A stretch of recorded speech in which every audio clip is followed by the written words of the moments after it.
Comment présenter l'humanité? Je sais pas pour toi, mais j'ai déjà du mal à me définir moi-même, alors pour des milliards d'êtres humains et des millénaires d'histoire, t'imagines bien. Et pourtant, certains ont essayé en gravant quelques dessins sur des plaques couvertes d'or, aujourd'hui perdues dans l'espace. Une première tentative, des pionnières quelque part. Mais cette histoire, je vous l'ai déjà racontée. Et ce n'était en réalité que le début d'une plus grande aventure encore. Celle de montrer, diffuser, faire entendre notre monde à qui saurait l'écouter. Il faut vraiment qu'on en parle. Et je serai pas tout seul cette fois. Salut Cyrus. Ça va? Ouais, et toi? Oh putain. Allez. Bon, qu'est-ce que tu fais là? Écoute, je suis là parce que tu m'as invité. Tu m'as invité parce que je fais des tweets chaque jour sur en gros la NASA elle a une photo de la journée, la photo du jour, tu vois, et moi je relais ça automatiquement sur mon Twitter grâce à un code IFTTT. If this then that. En fait, t'es un bot. Ouais. La moitié de mes tweets c'est des bots. Alors Cyrus, ça fait un bon moment que je connais son travail, jusqu'au point d'y cacher une référence dans la toute première vidéo de la chaîne. Et si les 3/4 du temps il parle philosophie et introspection de soi, il ne faut pas longtemps pour s'apercevoir que l'espace le fascine tout autant que moi. Checkez un peu son Twitter, vous comprendrez très vite. C'était clairement le candidat idéal avec qui partager cette histoire. Ah oui, mais je t'ai pas encore dit laquelle d'ailleurs. Celle des jumeaux voyageurs et de leur précieuse cargaison dorée. Je fais ça? C'est toi qui dis ça? Non. Ah non, tu les as repris. Oh le bâtard. Ah ouais. Ok, il m'a mind blow. Alors, est-ce que tu connais un peu l'histoire de ces vinyles ou absolument pas? Bah, je vais pas mentir, tu m'as invité, du coup je me suis un petit peu renseigné vite fait. Maintenant je sais qu'ils existent. Ok, si t'es dans la même situation que Cyrus, un petit éclaircissement s'impose. Après l'envoi des sondes Pioneer 10 et 11 entre 73 et 74, la NASA se dit qu'ils peuvent aller encore plus loin. Et une mission idéale pour un second projet de transmission de mémoire se profilera quelques années plus tard, sous le nom de programme Voyager. Il s'agit de 2 sondes sobrement appelées Voyager 1 et Voyager 2, prévues pour un départ en 77 depuis Cap Canaveral, Floride. Les engins doivent étudier Jupiter, Saturne, Uranus, Neptune et leurs nombreuses lunes, pour enfin ne jamais revenir.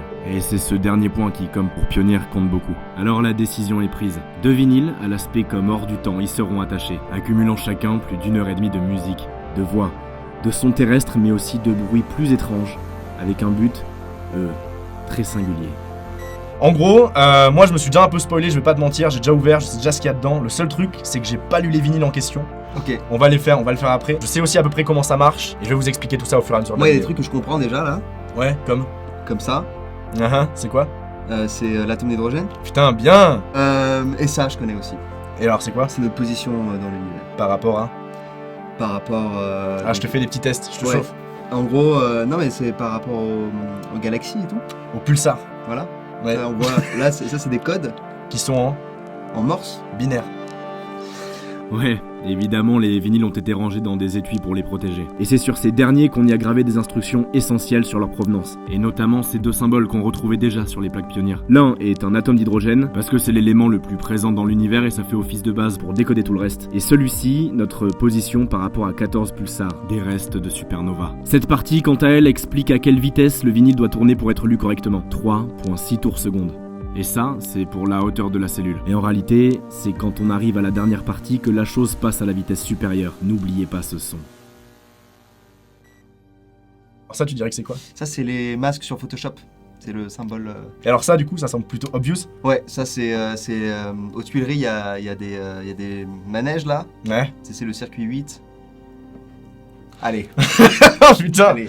Je vous avais dit, c'est loin d'être évident. Alors ça c'est Voyager 1. Ouais, alors en fait, Voyager 1 et Voyager 2 ont exactement la même tête. Et d'ailleurs, Non mais celui-là c'est le 1, je le reconnais. Tu le reconnais? Ouais, j'ai passé beaucoup de temps avec Voyager 1. vous avez fait un après-midi ensemble, vous avez Ouais. emmené les enfants au ciné. L'amène jamais voir des films d'horreur. Elle est flippée. Putain. Relou après. Est-ce que tu sais lequel a été envoyé en premier et quand? Bah c'est le 2 du coup si tu me poses la question. Putain, il est perspicace. Ah, J'ai bien pas sûr. réussi à le niquer. Ah mais mec. Et alors, tu dirais qu'ils ont été envoyés à quelle période de l'année? Un moment où il n'y avait pas trop de nuages etc. et on était au bon endroit par rapport pour que ça aille loin. Donc Le plus loin possible du soleil du coup. quand? En hiver. Et c'est raté, c'était en août et en septembre, merci beaucoup. Le lancement s'est même fait dans l'urgence. Ils se sont un peu rendus compte au dernier moment que l'opportunité de ces dates-ci ne se représenterait pas une nouvelle fois avant 176 ans. Fin 77, Saturne, Jupiter, Uranus et Neptune étaient parfaitement agencés pour être bien visibles et pour que la force gravitationnelle aide les sondes à se balancer de planète en planète sans jamais n'avoir recours au système de propulsion à bord. Tous les 176 ans. Ils se sont rendus compte au dernier moment, ils ont fallu qu'ils rushent le truc et ils ont fini par les envoyer. T'imagines le mec qui fait le calcul. Alors, faut l'aurait pensé. Demain. Ok les gars. Ouais, c'était à peu près ça. Ah, c'est ouf. Dans les faits d'ailleurs, sur les vraies sondes, il y a un vinyle à chaque fois. Là, comme ils pouvaient pas tout condenser parce que c'est pas le même matériau, etc., il y en a 3. Pourquoi ils ont pas mis tous les vinyles dans un seul voyageur et... En fait, c'est exactement le même vinyle, mais qui est parti, il y avait 2 sondes différentes. Donc ils se sont dit, on va en foutre un sur chaque sonde, quoi. Mais il y a 2 sondes avec à chaque fois le même vinyle sur chacune des 2, quoi. Ok, les sondes, elles avaient la même... elles allaient au même endroit? En réalité, non. Et d'ailleurs, bien que ce soit Voyager 2 qui soit parti en premier, elle s'est rapidement faite devancer par sa petite sœur qui reste à ce jour l'objet le plus rapide jamais créé par l'homme. Et aussi le plus lointain de son berceau d'origine. Voyager 1 est entré dans l'espace interstellaire en 2012, là où Voyager 2 n'y a pénétré qu'il y a quelques heures au moment où j'écris ces lignes, respectivement à 21 et 17 milliards de kilomètres de la Terre. Voyager 2 a suivi sa route initiale pour visiter les 4 dernières planètes de notre système, là où Voyager 1 a été dévié de sa trajectoire après s'être approché un peu trop près de Titan, la lune la plus connue des 62 que possède Saturne. Ah, il y a un tissu. Ah ouais. Voilà, tu vois, on en parlait. Là. T'as les trajectoires dessus qui sont précisées. Ok. Alors tu vois, les deux ont ensemble fait Jupiter et Saturne, et après elles ont toutes les 2 dérivé. Ah oui, effectivement, c'est les rebonds.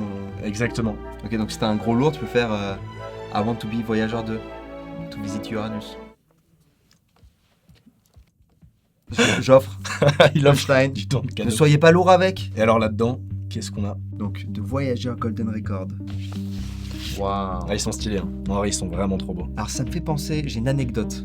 Ah là, j'ai une anecdote. Allez. Faut que je la recherche parce que j'ai plus le nom exact. Eohippus. Eohippus. Il y a un vinyle donc de Eohippus. L'album c'était Getting Your Hair Wet with Pee. Et ben ils ont pressé un vinyle avec de l'urine et des cheveux. Ah si, à la base il parle philo, je vous le garantis. Allez, vraiment ça. on va l'écouter. Ça c'est les platines pour mixer ça. Alors, je les ai vraiment pas écoutés, hein. C'est vraiment la surprise que je voulais me laisser. Et là-bas. 147 member states who represent almost all of the human inhabitants of the planet Earth. I send greetings on behalf Ce que vous écoutez là, ce sont des salutations en 55 langues vivantes et mortes. Paz e felicidade a todos. 各位好嘛？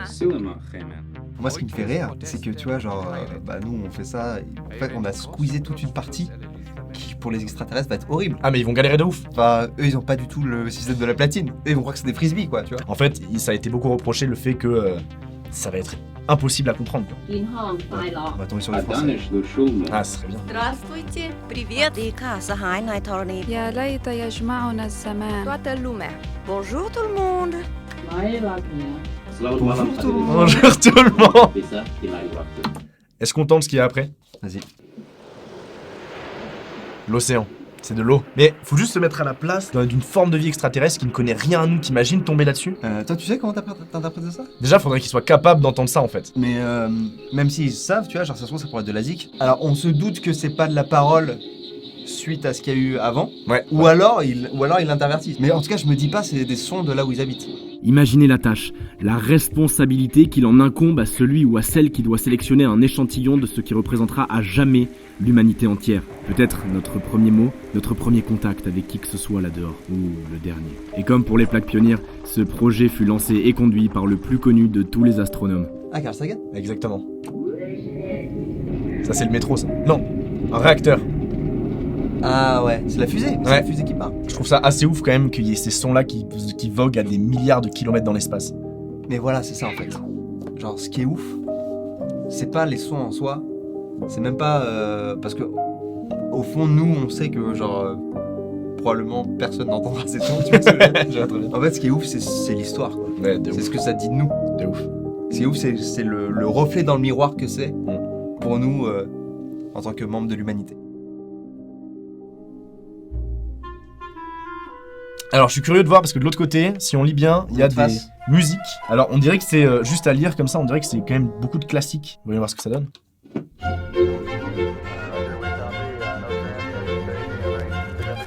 Par quel process tu te dis, on va mettre ça plutôt qu'un autre son? Ouais. Parce que des musiques, il y en a des millions et des millions. Ouais, ils sont obligés de prendre les plus universels. Mais t'as vu, j'ai l'impression qu'il y a pas que des trucs occidentaux, il y a Non. aussi... C'est une Alima Song. C'est cool que ce soit des sons, des musiques Ultra universelles du monde entier. Ouais, C'est trop assez bien. Et dedans, faudrait qu'on le retrouve, mais t'as un message de Nixon, je crois. Alors en réalité, je fais fausse route, c'est Jimmy Carter, le président des États-Unis à l'époque. Et son message n'est pas audio, mais écrit. Le message audio de salutation générale, lui, provient de Kurt Waldheim. C'est le secrétaire général des Nations Unies à l'époque. En anglais, avec son accent autrichien. Après, je trouve que ça manque un peu de Joule, tu vois. Je pense que là, on arrivera à convaincre les aliens de vraiment nous détruire de suite. Il y a même plus de Moi, je négociation. pense qu'ils viendraient pour s'ambiancer. Je pense qu'ils arriveraient, ils poseraient leur truc, ils sortiraient frais. Wesh alors. Non. On m'appelle l'OVNI. C'est des bruits de baleines, ça. On a été un peu trop loin. Ah, ces baleines, elles ont géchant, les baleines. c'est les baleines de 77. Mais ce n'était pas censé être sur le vinyle, ça. Je pense que t'es extraterrestre, tu entends ça, tu jettes le vinyle tout de suite. Mais tu sais quoi, on va passer aux autres vinyles parce que sinon on va jamais s'en sortir. Et les autres, je sais qu'il y a des trucs assez cool à entendre. Allons voir ceux qui se cachent. Encore une fois, enfin moi je trouve qu'ils sont vraiment trop jolis pour le coup quoi. Ouais. Tu vois pas des vinyles comme ça tous les jours. Maître du son.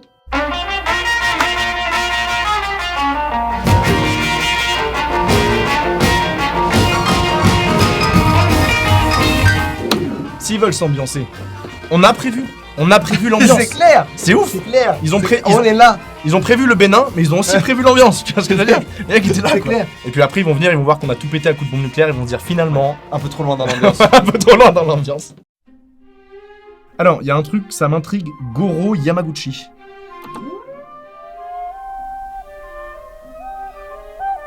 Il y a un truc, c'est State Merited Ensemble Folk Song, mais genre de Géorgie.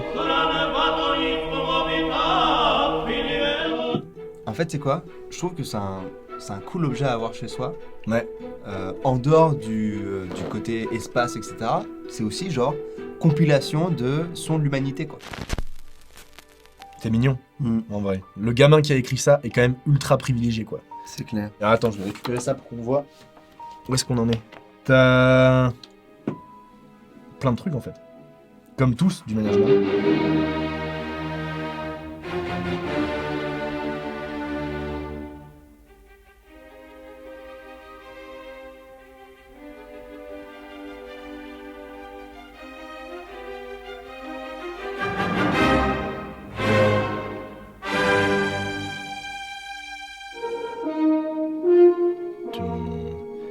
Et ça, pour le coup, je trouve que ça fait vraiment son spatial, quoi. Ouais. Tu vois. Là, on va mettre le son qui, en fait, avec lequel j'ai découvert l'existence de ces... Ouais, je galère un peu, mais le son qui arrive est celui que j'identifie devant tous les autres à l'espace. Si je connais ces vinyles, c'est grâce à lui. Du jour où Bruce Benamran en a fait une vidéo. De là est parti tout mon intérêt croissant pour cet infini juste au-dessus de nos têtes.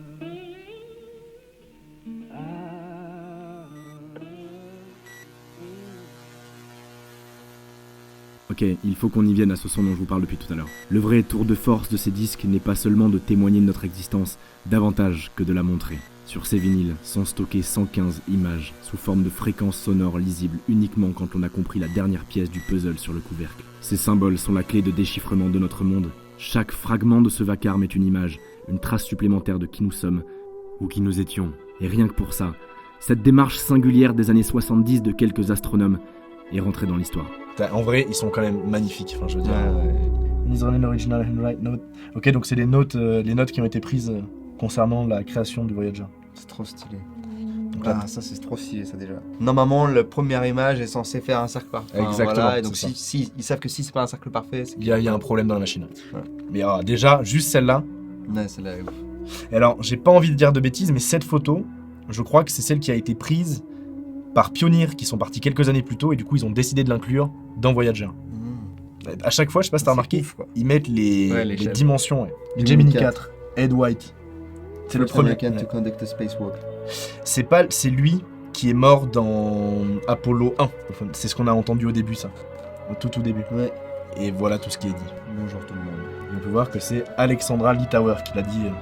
Alexandra Litauer est la personne qui représente le français au nom de toute l'humanité. Alexandra, si tu me regardes, merci. Merci beaucoup. Oh, regarde, en anglais. Et c'est... Mais Mick non Sagan, bien sûr, le mec il a mis toute sa famille. C'est incroyable. Il a toute sa famille. C'est incroyable, c'est le fils de Karl qui a écrit ça en fait. On se disait qu'il était chanceux, mais c'est son fils. On y a encore passé une demi-heure à feuilleter ce registre. Et je pense que les images parleront nettement mieux d'elles-mêmes, même sans nos commentaires. Mais j'aimerais juste que tu fasses quelque chose d'impossible. Regarder ces photos en t'imaginant quelqu'un, quelque chose d'autre. Inconnu.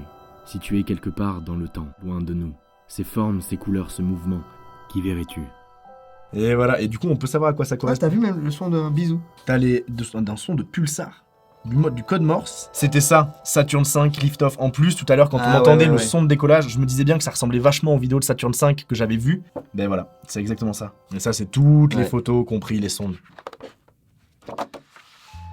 La dimension universelle de ces photos, surtout celle-là, présente sur la 4e de couverture, me foutent le vertige. D'ici 2030, les 2 sondes cesseront définitivement d'émettre vers nous. Nous les perdrons alors à jamais. Leur voyage est éternel. Elles auront changé à jamais notre compréhension du système solaire. Dévoilé les volcans actifs d'Io, l'étonnante atmosphère de Titan, les geysers de Triton ou les premiers indices sur la possible présence d'eau liquide sur Europe. C'est une minuscule partie de toi, moi, notre espèce et même notre monde tout entier, qui est parti à jamais en éclaireur dans les ténèbres. Voyager est notre témoin. C'est. Bah, je trouve que cette photo, elle symbolise bien le truc, après Ouais. avoir tout fini, tu vois. Ouais, Le fait de se sentir vraiment, genre. À la fois, on se sent petit et pas grand chose dans tout ça. Et en même temps, il y a que nous. Je dis pas qu'il y a que nous dans l'univers, tu vois, mais je veux dire. C'est ce que je te disais tout à l'heure, genre c'est vraiment le miroir de nous en fait. Tu vois, genre c'est un peu une expérience de. Même si à la base c'est humain pour les autres, ça reste de facto vécu comme humain pour humain.